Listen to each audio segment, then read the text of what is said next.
ECB today, Warriors. Who's ready?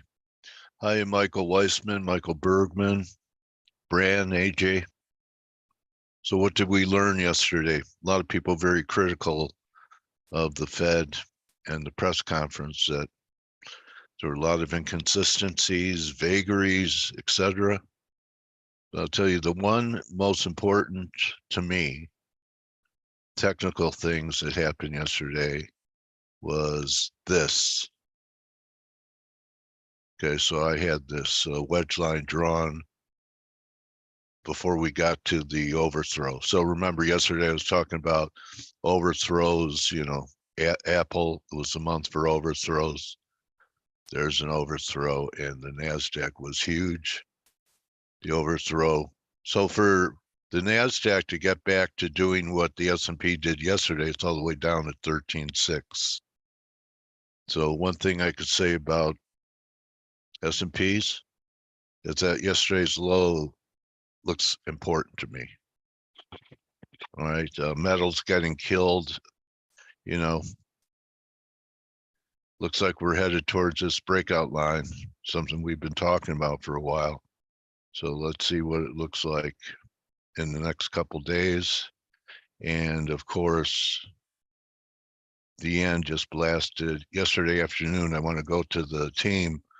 What was the event? It took, I rarely see after New York closes for a silver to open 35 cents lower, and the yen was up like 90. Was there news behind that, Kman? Good morning, Dale. Good morning, everybody. Good morning. Good morning. So looking at the timing of the whole thing, in the yen, I think there was quite a bit of Gotobi fixing in the mix, because that's when it really started. That's when dollar yen really took off. Yeah. I have to, is it weaker than expected Chinese data again? But they're still not that bad if you compare to other countries. But the Chinese data, the PBOC also cut the MLF, has that hammered the metals as well. It is possible that the market got a bit scared about the economic situation over there again. Okay. Or more. We also had a weaker GDP out in Kiwi land. Perhaps a combination of all those things, sending the metals down as well. Yeah, yen, I think it's really still what I was expecting, right? That the market is front-running the Bank of Japan and expecting no change. The rest is doing much better than the yen right now. Let's see what the Bank of Japan gives us tomorrow, because as I said, they are expected to do nothing, but I will not rule out possible comments on what they are looking at. So that may be like a 10-15% possible surprise kind of comments coming out. And the rest is really, you look at those yen crosses, they are really rocketing and not in the least. And that's pre-ECB. So there's a lot going against the Japanese yen right now. And then we'll see what happens tomorrow. I must say that the people in the room know I'm still a bit long sterling yen. I won't refrain of taking a fair bit of that, or even everything, if we see an acceleration on the Bank of Japan next night. Okay, and everyone looking, Euro bulls looking for Lagarde to bail you out. Forget it. Yeah, don't count on Lagarde bailing out your position. Any central banker, for that matter. Go ahead. I've been saying, I think I'm pretty contrarian in that idea now, but I don't have the cash. I only have like a casino chip where Lagarde will perhaps show something, and then we will see in her presser if she's not getting dovish, but picking up or getting less hawkish. Let's see. I think there may be a bit of a surprise in 10 minutes time, but I'm contrarian, I know. Okay, well, I'm looking for a yen top around 143 or so, and then I'll be buying silver at 22 to 22 and a half. We talked about this level. Yeah. down here, right? This was a level, still identified 24.5, which was the breakdown here. And we rallied back to the breakdown, and I think I'll try it here. Even though I think eventually we'll do this, I think there could be a pretty good rally from 22. So just something tactical. And we'll see. I mean, yields really aren't exploding like the yen did. And we're right here, okay? I think it's going to fail, but it could, if it breaks out, I think you have to look for higher rates of balance of the year almost. So not giving up the ghost and that correlation. If the yen has more left, we'll see. That'd be a great tell if the yen rallies another 100 pips or so, and we can't break out over 390 in 10 years. That'd be a pretty good tell that it is going to fail from up here. So what are the expectations for the ECB? I think I'll bring Ryan in for this because he knows Lagarde intimately. Right, Ryan? You're muted. Yeah, hello, mate. Sorry about that. All right. We share the same sunbed salon. Okay, so what are you thinking here, ECB? What's the market looking for, and what's Ryan think is going to happen? The market is seeing a top in ECB rates around 4%. So that's on the deposit rate. So really, we get a hike today, 25 pips. That's expected. The market's looking for a clear nod about July, and then we've got September in the question with a question mark over it. So if we get a hike today, confirmation of July, and some waffle towards a July hike, that'll keep expectations at the hawkish end. Anything less than that, and the market might get a little bit wobbly over the ECB coming to the end. Okay, and your thoughts on cable just taking out the highs marginally yesterday and sold off a little bit here. So yeah, I think we took out the highs. Didn't we take out the highs? Because I have this at 0. Yeah, we did. Okay. So pullback?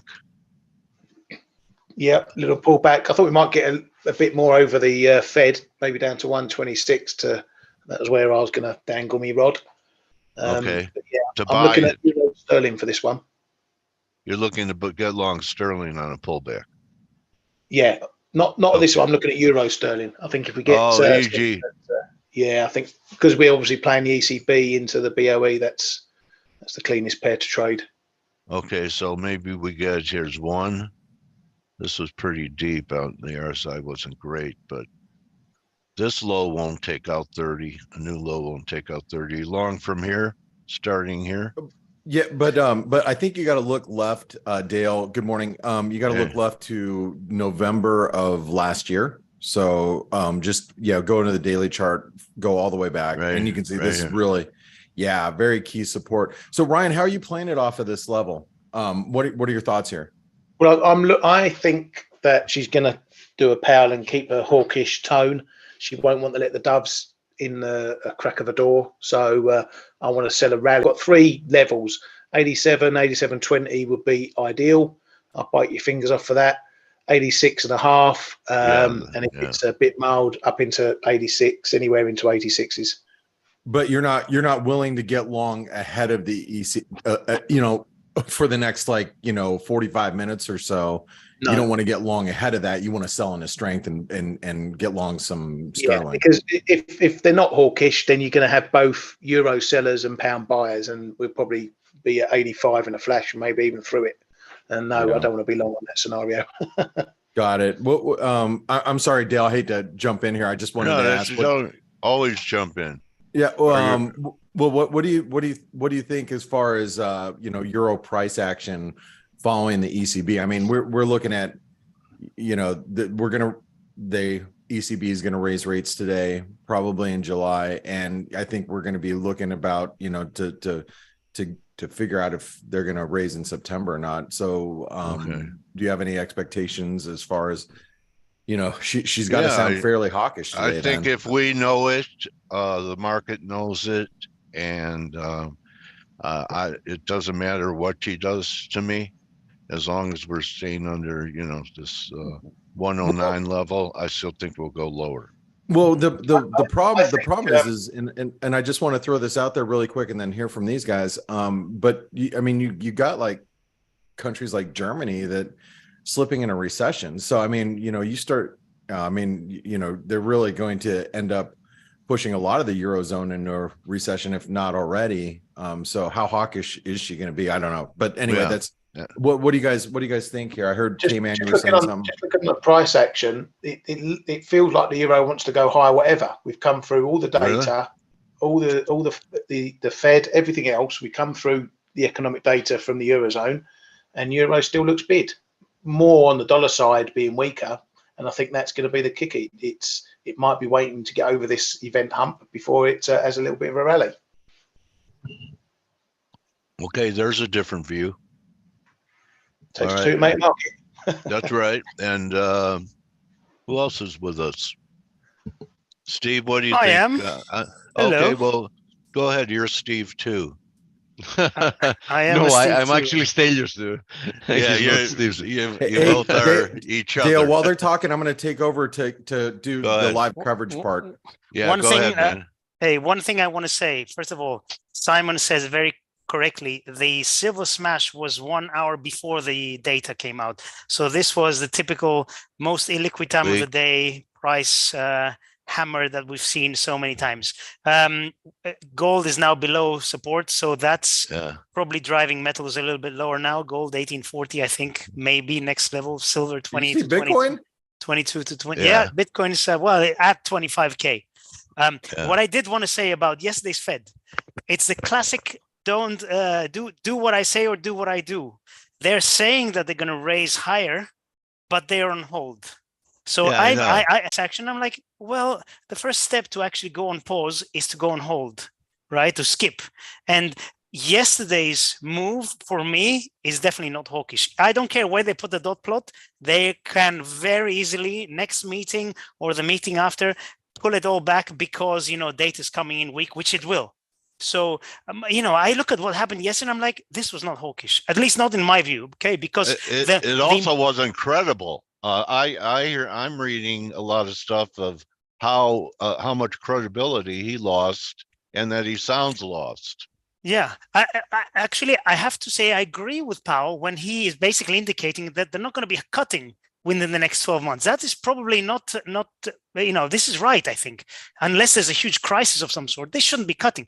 But to tell us that, yeah, we're going to skip and do more and more. No, what you're telling us that you're on hold now, right? You skip, yes, that's how you call it. But in a month and a half, who knows what you're going to call it? So for me, it was definitely not hawkish. Was it dovish?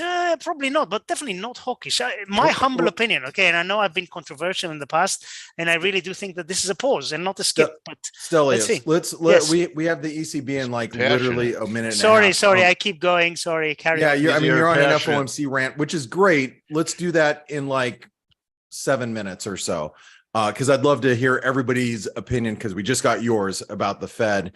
And I'll give you my 2 cents as well. But we do have the ECB here. Kman, any thoughts ahead of the ECB? Yeah, well, that's what I'm saying. I'm a bit contrarian, but I think it's the last hawkish meeting for Lagarde, and we may see a difference between what's in the statement and what she will say in the presser. Just my contrarian view. I agree with Kay, by the way. Oh, okay, so does that make you a Euro bull or bear? Bear. Okay. All right. Good. Just want to make sure that we're clear here. We got a 15-minute chart on the euro. Steve, we have less than 30 seconds. Any thoughts here about Lagarde's tan? No, I don't have anything to add about Lagarde.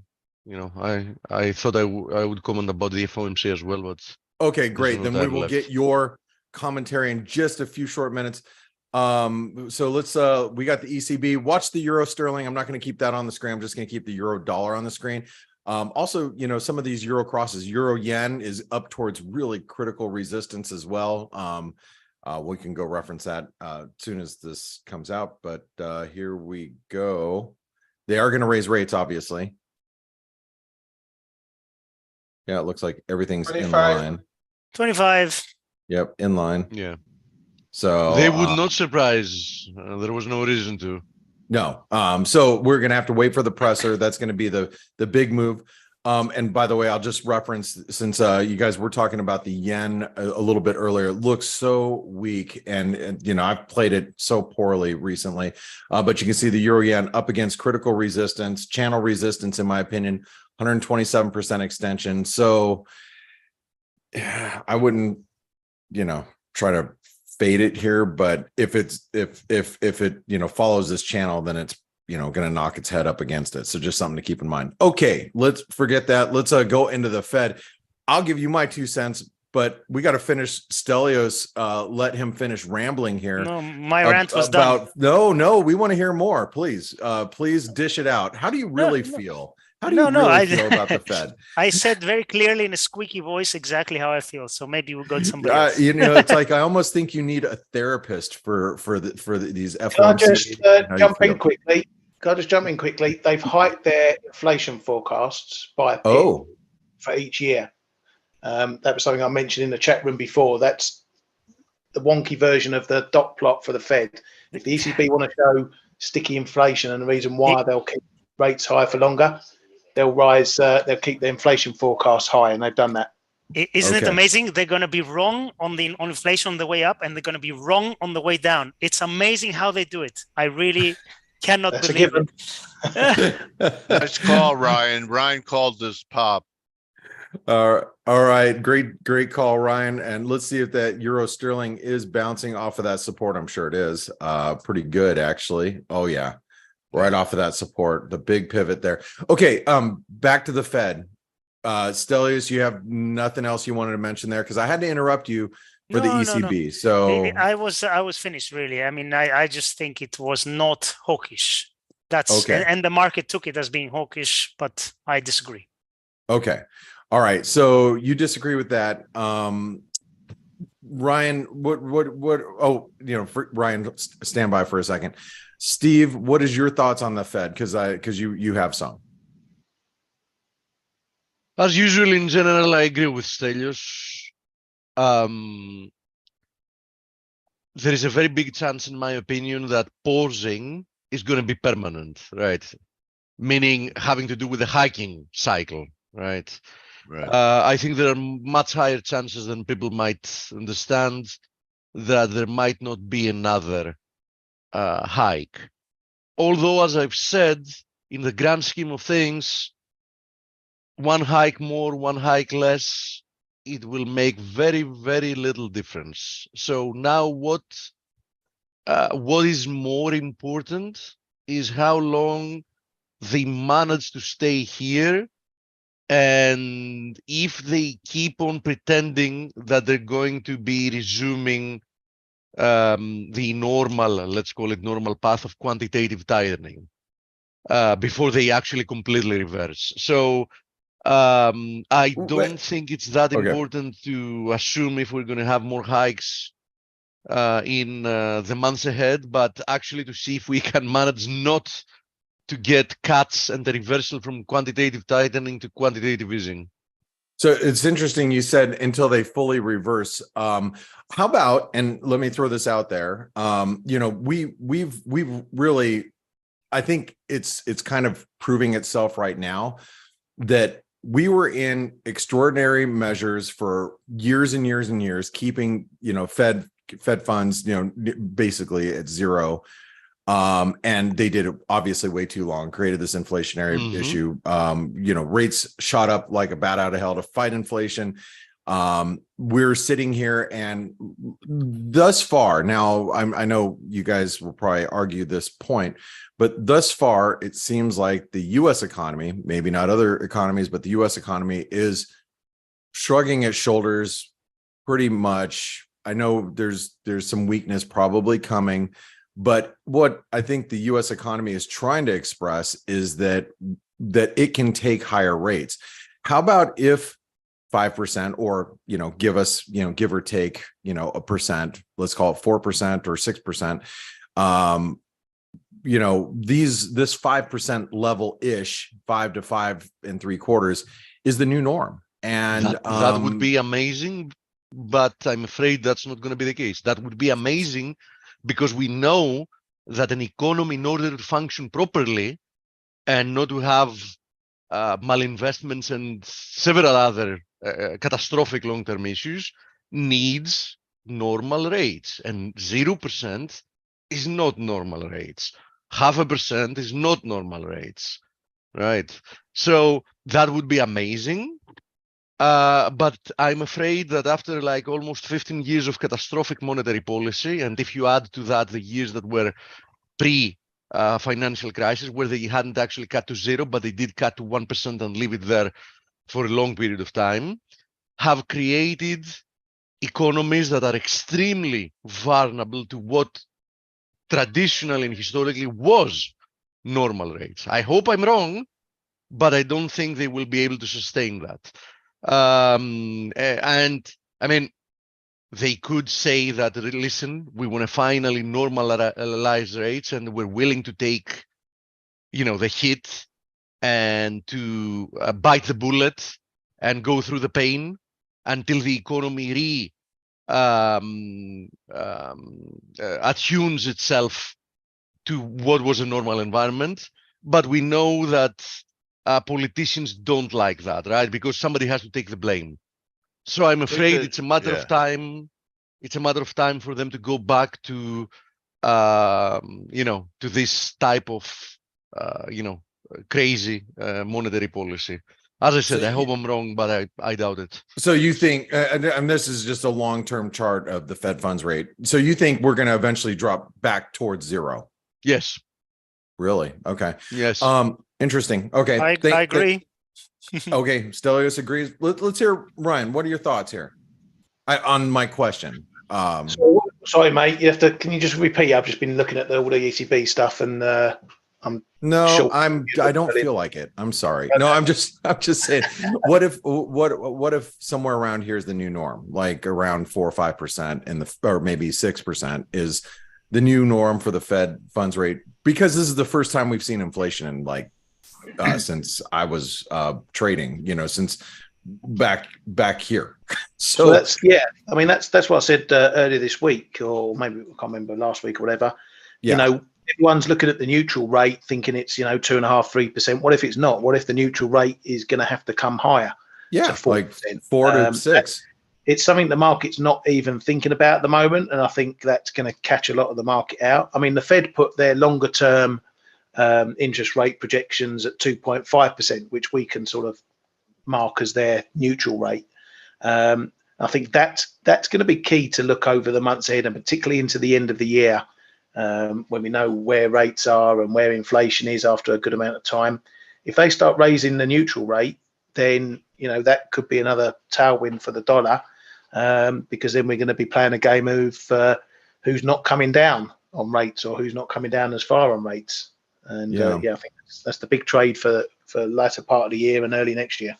Okay. And real quick before we move along, Kman, what are your thoughts here? And Dale, I'd love to hear your thoughts too, actually, since you've been around. But hold on real quick. Kman, what are your thoughts?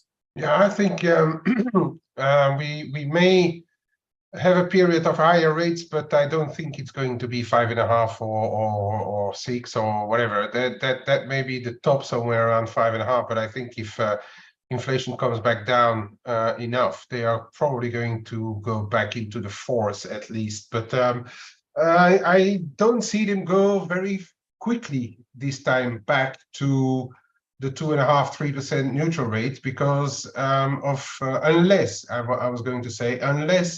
the last big domino of employment drops, and if that goes awkward, then if the unemployment rate really starts to ramp higher, then they are going to have to go back down faster. But for as long as that does not happen, then and we have been expecting that a number of months, and it's still not happening.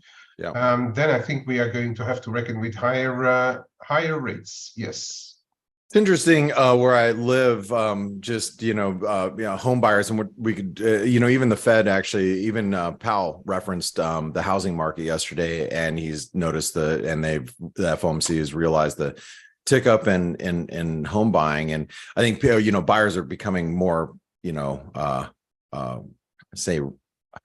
I don't want to say they are good with the idea that we have higher rates are here to stay, but they are buckling under the pressure of like, shit, I need to buy a house, and I can't pay these rents anymore, and I have to just bite the bullet. And I think you're getting buyers that are doing that now, and that's kind of a anecdotal evidence. Renting is cheaper than owning now, Blake. I've read it. Renting is cheaper than owning right now. Yeah, which is crazy. It's so expensive. All right. Well, it's not. So that doesn't force people to buy a house. Yeah. Well, hey, we do, and just Ajay just mentioned that we do have retail sales in just a few minutes, which we will cover live. Dale, what are your thoughts here about what we were just talking? The banking crisis. Look at the KRE. The regional banks looks like they're headed to new lows. Look at the XLF, which are the beneficiaries of the failures of the regionals, and the chart doesn't look much better. Just had less of a magnitude drop. So people have already forgotten. They think it's solved. It's ongoing. And Yellen calls it consolidation, which is a code word for more failures. Yeah, higher rates are definitely gonna play a part, right? So we can't keep it there. He's that's why I think 10-year could dip below 3%, so Powell could get his buddies out of his duration trade. Well, he is a banker, right? Yeah. All right. And speaking of the 10-year, we are up against pretty key resistance. All right, we have just a couple minutes till retail sales. I would love to sit here and talk with you guys all day long about the Fed. I actually think that they are not going to stop. They're going to continue to break shit. Excuse my language. They're going to just continue to keep rates high. They don't care if things break. They have to put the genie back in the bottle. I use the analogy of putting. Then why did they pause? No, with elections coming up. Yeah, why did they pause? They have to. You give them too much credit, Blake. Come on. No, why they did have they to. pause? And this is a new regime, and this is a new day, guys. We're not in 1999. It's not 2010. We're in a different world right now. Federal debt is about 50 times higher. That's the thing. They don't give a shit. They just keep printing. Who cares? Has it really mattered ever? Like, who cares? Everybody else's balance sheets are ballooning up. Who cares? You are talking about utopia. I'm with you 100%. These guys are not. Great reset. These guys are Just not kidding. regular people. All right. Anyway, but I do think that the Fed is very aware that, we have so many Americans that live paycheck to paycheck. It's a huge majority of Americans. Inflation's a killer, and it kills people, at the grocery store, gas prices. Basically, can I say something? Inflation is a killer. So basically they're going to cause a crash and a recession and lose a bunch of jobs because inflation is a killer. See, this is a problem. We'll see. They're going to say jobs are more important than prices. Unfortunately, I'm with you, Blake, but I think that's what's going to say. Anyway, sorry to interrupt. Carry on. No, that's all right. We literally have a couple seconds till or about a minute till retail sales. I'm going to put the dollar index over here. It's being influenced obviously by the ECB. The dollar is actually firmer against like the cable, the Aussie, the Kiwi, the CAD. But the euro's stronger because of the inflation forecast that Ryan pointed out very well here on the show. So if you're not paying attention, by the way, you guys should be, if you're not listening to the Flow Show, you should be listening to the Flow Show 2 hours ago. I don't do it because I have to sleep. But if you're in Europe or you get up early, it's a new paradigm. When you're dead, like you can sleep when you're dead. I'm gonna sleep with my AirPods in my ear just so I can listen to Ryan's sweet voice and help me sleep. Do crystal meth. And trade. And actually, and if I could just hear, Kman and the smooth voice of Stelios' squeaky voice when I'm sleeping, boy, that'd be great. Just wait for AI. AI, we can implant it straight in your brain while you're sleeping. All right, guys, we have initial jobless claims that have been moving the market, and we have the ECB retail sales. Philly Fed. Lots of data coming up. Lots of data. Swap Empire States. Jobless claims. Empire State is good. Retail sales is good. All right. Ooh, green all around. And by the way, gold is breaking down in case you're not watching. It's breaking below 1930 pretty cleanly. Yields are trying Do you guys see the jobless claims come out yet? No, not yet. Okay. All right. Make sure I wasn't Dollar missing selling something. off. Pretty Fed overall index a little weaker, but business conditions, capex all right. New orders down. Yields are dropping. What's jobless claims? I don't see it. No, am I missing something? Oh, there they are. They are weaker. Yeah, they are weaker. And remember, this has been a market mover even this last week. So, let's see, equities have not been exactly the same number we got that from the previous print. So yeah, so it's inching higher, and when we start getting these jobless claims, they start getting up towards the 300,000 mark. You're going to start to see some pretty big volatility in the markets, and I think we need to start bracing for that. Now, we are seeing yields come off, dollars coming off a little bit. We're seeing the cable back up a little, but really mostly being the euro move as of right now. But the dollar yen's coming under a little bit of pressure. We do have the BOJ tonight, which is going to be now I'm not I know Kman, you said your piece a little bit earlier. I just need to throw out that Kuroda and Ueda are different people, and I think he's as you guys have pointed out on the Flow show before. He's a really good communicator. He's not a wild card so much like Kuroda. So I don't know if I'd be expecting any type of, shock in the market, but that doesn't mean that it can't happen because it is the BOJ. But anyway, the dollar yen continues to break out. Looks like we're going to see 142.50 to 143. Excuse me, despite all this weak data. Okay, we have the press conferences starting right now, but more importantly, Dale, you have an interview with Mr. Chris DeMarco. Yeah, and I don't see a Chris DeMarco here. Excuse me, I'm coughing. Oh, that's his handle. Oh, guys, I see. It's Dover. It's Dover. Dover. Why did I say DeMarco? That's his, I actually know Twitter. somebody with the last name DeMarco. That's why I just kept worded it out like that. Because he's macro. Chris Dover. Chris, he is here. And guys, I just want to say thank you so much for being here, team. Ryan, Kman, Steve, Stelios, Dale, obviously, for all of your coverage today, and thank you for your thoughts through the F.A.C.E show. Dale, have a great interview with Chris Dover. And Chris, you should call me sometime so we can go have a beer. All right.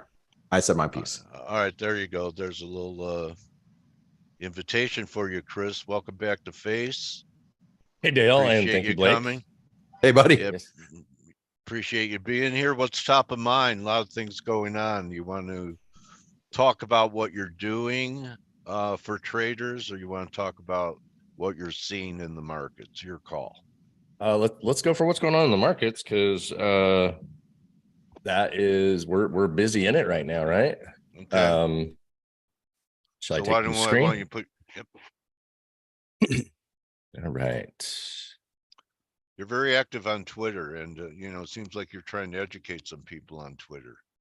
I do what I can. I do yeah. what I can. Good luck. All right, so here we are, NASDAQ, late stage parabolic move. You called it. You called it. First off, well, thanks everybody. It's always a pleasure to chat with you, Dale, and the whole community here. Good to have you. Yeah, I love my quarterly visit. So what we to give a quick back story or idea of how I like to do things is I like to look at, okay, what is the big picture? What is the easy pitch? What's like if I was to wake up and had to kind of like guess what was going on and then go to sleep for the next few months with an easy way of like, I'm probably not going to lose too much money. And I have a pretty good opportunity to make money. That's how I structure everything. Oh, and yeah, so that takes about 70 to 90% of all other opportunities. I don't even have to think about those things. I don't have to think about an emergency rate cut. Usually Unlike, unless there's a banking situation like you mentioned. I don't have to think about a lot of different environments right now that just don't matter. And I can worry about what's in front of me. And so I use this little tool down at the bottom, and it's called the SQN tool. You can get it on TradingView for free. Just type in SQN and it should show up. Measuring breadth, so volume. It measures the percent change averaged of the last 100 days. So it basically, the red shows you it's bearish, it's going down. And as it gets taller or smaller, the volatility is rising, or in the sense of going down, its volatility is rising, but it's in a directional move down. So closer it is to zero, the low volatility it is. And what we have here in blue is NASDAQ is the bull volatile regime. I call it the bull volatile. Just means that we're getting big percent change days average over the last 100 days. And you don't need to be, usually you don't need to be too smart to see that big parabolic move here. And the only thing that it's useful is that it is there's a couple of environments that come into play with it. You get a major market top, or it just goes. But what would tell you it's a top? If the blue dropped down to zero, or would the move already be well underway? Well underway. So that's a very lagging indicator that I like. So it just tells me the environment of we're in, and I'm not actually too interested in NASDAQ at the moment, other than yes, we could be in that new AI boom. Yes, all these things could be happening. It's still kind of the Russell, right? Well, I just want to compare it against the NASDAQ, all the other ones, to see where we are. Is that where we're going, to the Russell? We'll go to take a look at the Russell, the S&P, the Dow. We can look at metals, any of those. But I want the Russell, it's been due for a long time, and I've seen counts that even if we had a washout in the market, that most of it's out of the IWM, and we can see marginal new lows there, but most of they've taken all of the air out of it. And then on the rallies in the last few weeks, they've been the stars, haven't they? Exactly right. That's exactly the point. So your point 5 or 10 minutes ago on the banks is one of the things that keeps the Russell from really getting going, because of their exposure to the banks. But and it's probably the best thing. Let me just one more clarification what we see. So this volume profile, I anchored it to the COVID low, since that was pretty much when everything changed, right? Except February banks. I just mean trillions of dollars was thrown into the market, and everything as far as, if you look at a chart from like 2018 and you try to compare it to 2022, you're just like, what? That's completely different. So that's the only reason I anchored it to that point, so that we could see what the world has looked like since here and how relevant everything is. And you can see that 70% of the volume in NASDAQ, we're at the very top of that range. So for me, yes, NASDAQ is cool. Maybe have some deep out of the money calls on NVIDIA, or things like that to play the maybe game. But yeah, I'll definitely go to Russell next. And it's exactly the opposite, right? We're at the value area low. So 70% of the volume since COVID has happened where we're at right now. And we've just got liftoff, as you said, a couple of weeks ago. And that happened right here, right? So we started to get these a little bit higher low, which we'd been getting for feels like a decade. And then it just huge. And 200 point range. And within, let's call it was about 2 weeks, we got up to that level. And this is an anchored VWAP. So everything is just kind of colliding. We're in this big congestion on everything. And if we go back down into our system quality number, this thing, we can see that it's just flat. There's not much happening. And so yeah, the Russell has a lot of opportunity to get to the top, but just because the opportunity is there doesn't mean it's going to get there. We had that liftoff. and in price, and it's just kind of stopped right here. So we have to see, what comes of it. And in comparison, the easy trade here that I see is this updated. S&P. Yep. So the S&P is just, we're in yep. We're in this little green area. So this is the place I want to be, where it's kind of obvious here that this is where you saw Russell was just flat, right? It's just kind of flat on that number line area. And it was just banging up against everything that was in resistance. S&P, on the other hand, is just kind of has this drift. Yeah, there's plenty of other. Green? Why is it green, Chris, instead of blue? So blue is the top end of the range, and that's where things.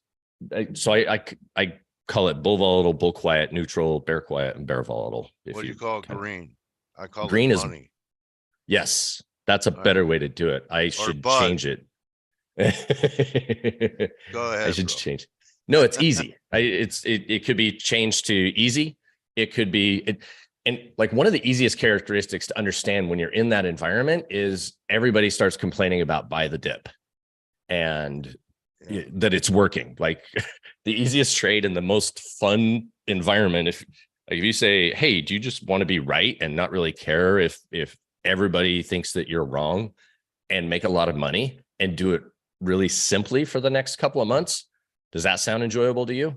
Cool. This is what we're looking for. Let's look for this and let's just kind of get in it. And that's the environment we have on the S&P. I'm not saying the NASDAQ is done, because I'm not the sort of guy who would try to short the NASDAQ. I like money. But you have expectations of 4,700 would be high, a high area. It'd probably be blue up there. The green. It depends on the speed that it gets there. That's really the velocity too. Wow, it measures everything. Yeah, the rate of change that it gets there. So you can get, if we went and looked at like COVID, it went from blue to red. It's hard to see, but we know that for those of us that were trading COVID, that was quick. And I mean, we were in that bull volatile, really toppy environment for a while, and then it just went. And the reason that's useful is not that just because we're up there doesn't mean that we're going to go down at all. There's many instances in history that nothing happened. And we just, as they say, you can just base. That's one way to absorb that price level. But when you move somewhere so fast, so quick, you just have easy fickle money or like fickle money that just made a bunch of money. And so they're waiting for any reason to start selling. And, of course, everybody in Russell is just waiting to put that short NASDAQ long Russell trade on, which, we can call the widowmaker right now. Has been. Definitely. And, if we go back to that period where, what was it?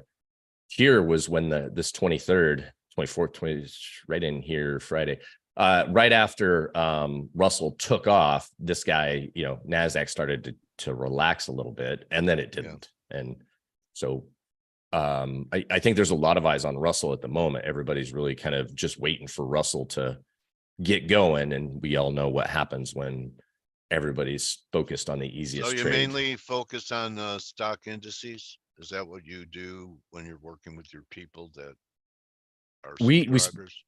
We spend a lot on what's working. So we want to be in the right environment that's there. On the currency side, we're not as focused anymore. Are you saying, Chris, the easy trade is buy any pullback in the S&P or NASDAQ? Yeah. More S&P because it hasn't been as exploited. Yeah, I think that the easy trade is going to be there. How you structure it and how you size it and where your stops are is always the toughest part. But for me, yeah, I'm looking for. Where would that scenario be wrong? The scenario wrong is probably, and it's just hard to imagine that, but that's what we do, right?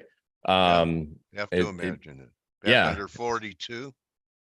I don't know if I have a hard line number. For me, it would be more important to see the rate of change and the reaction to that rate of change, how fast it moved down. So if it moved back to yellow, and definitely orange, that's how you could tell your strategy from being long around here isn't going to work.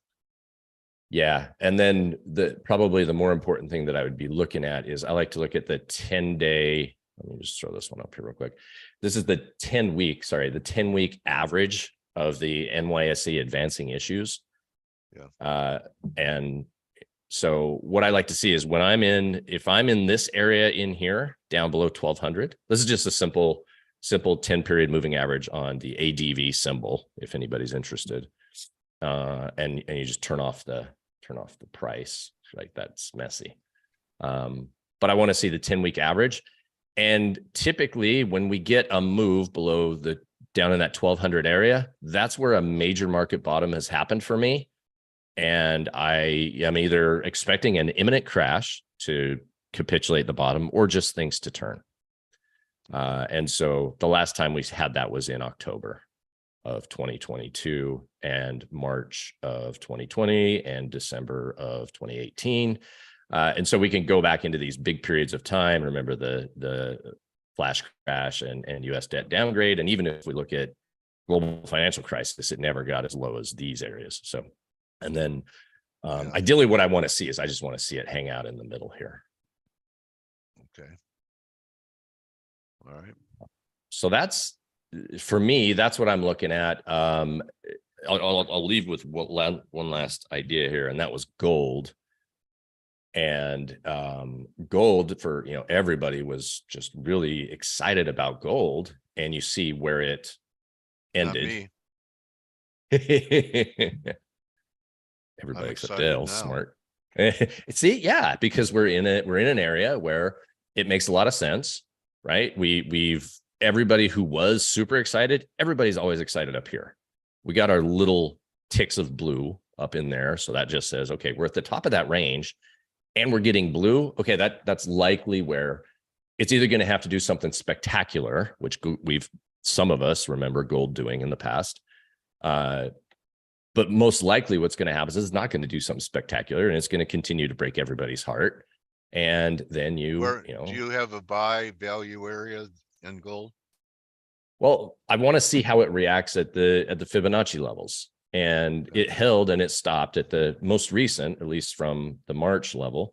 It held at that area and then broke. But that doesn't mean anything to me, that it broke. It just means, okay, I want to see now if it continues and goes, then I kind of sit back and say, maybe let's take a look at fib level 1850. I see the in turquoise on the side. So that would be the 100% retracement from that move, but also we would look at where that is in relationship to the big move, which is the 61.8 from the November lows.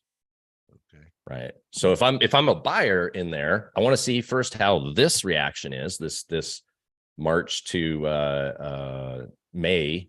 I want to see, just because it broke today, just because we're down today, we just had news. It's pre-market, like this could end up here today. But I want to see the reaction to this level, not so much that it touches the level or that it hangs out at that level, but I want to see some definitive reaction. And if we close below that level, that might be definitive to say, let's just stay away until we get. So we're getting a reversal during this interview.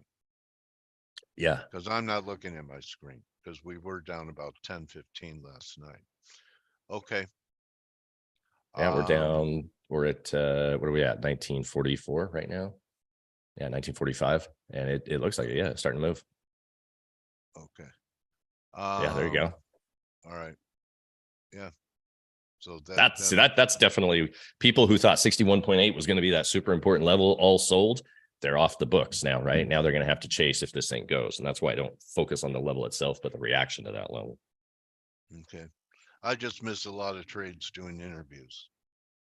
Sorry, let's get off the phone. Let's go. No, I know it's just part of the gig, man. So what's the best way to get a hold of you? And I think that you are trying to prepare people. A lot of people are going to prop trading houses, and you're trying to prepare them for passing an assessment. Why don't you give us, before you go, one of the most important lessons you give people before they're going into an assessment?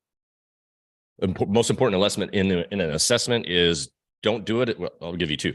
Don't do it unless you are prepared to take about 1 to 2, 3 months to pass the assessment. Time is part of it. Yeah, it's not a 3-day win and you're going to be a billionaire. Take time, and then have a system that has a positive expectancy that, you know, if you play out over time, will fit within the parameters, so that, you know, even if you lose 10 to 20 in a row, you're not going to lose your account, lose the assessment, and more importantly, don't lose the funded account. That's where it really hurts. Okay, so yeah, you're a big system trader believer.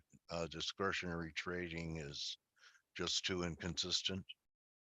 It's only, in my view, the route should be, you're going to be an idiot as a discretionary trader initially.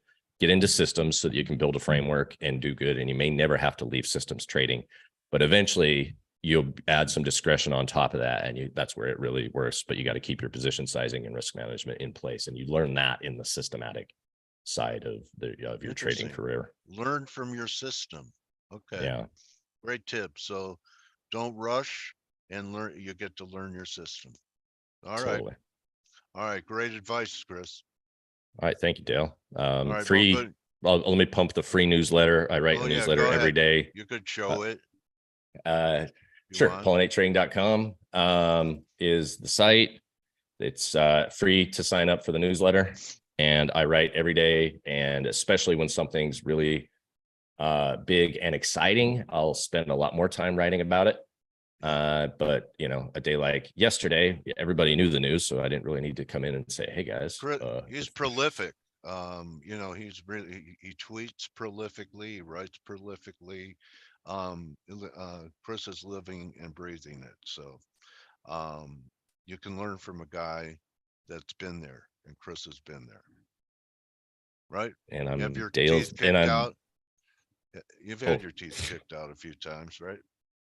I've been doing this for 24 years, so I'm on my 20th set of dentures, probably. Oh well, I have implants.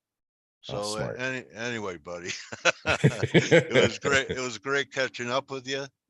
Stay cool. Likewise. This summer. Go up to the rim. Get out of there. You know, Scottsdale. We're out of here tomorrow morning. Oh yeah, where are you going? Yeah, we're going up there. We're going up to Pine. Oh, Pine Top?